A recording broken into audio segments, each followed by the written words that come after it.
నా పేరు Manupati Naveen, national tribal federation రాష్ట్ర అధ్యక్షుడిగా ఉన్నాను. ఈ రోజు మీ అందరికి ముందుకు రావడం గల కారణం ఏంటంటే, తెలుగుదేశం పార్టీ జాతీయ ప్రధాన కార్యదర్శి నారా లోకేష్ బాబు గారు మంగళగిరి నియోజకవర్గ అసెంబ్లీ అభ్యర్థిగా ఈ రోజు నామినేషన్ వేశారు. బీసీ, ఎస్సీ, ఎస్టీ, మైనార్టీ తరఫున నారా లోకేష్ బాబు గారిని కొన్ని ప్రశ్నలు అడగడానికి మీ ముందుకు రావడం జరిగింది. 1983లో మీ తాతగారైన నందమూరి తారక రామారావు గారు తెలుగుదేశం పార్టీని స్థాపించి అనేక మంది బీసీ సామాన్య వ్యక్తులను నాయకులుగా తీర్చిదిద్దారు. అత్యధిక బీసీ జనాభా ఉన్న మంగళగిరి నియోజకవర్గంలో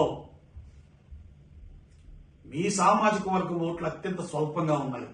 ఈ నియోజకవర్గం మొత్తం బీసీలు, ఎస్సీలు, ఎస్టీలు, మైనార్టీలు అత్యధికంగా ఉన్నారు.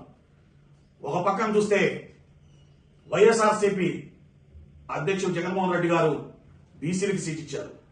మీరు ఎందుకని బీసీలు అత్యధికంగా ఉన్న నియోజకవర్గంలో పోటీ చేస్తున్నారు? సమాధానం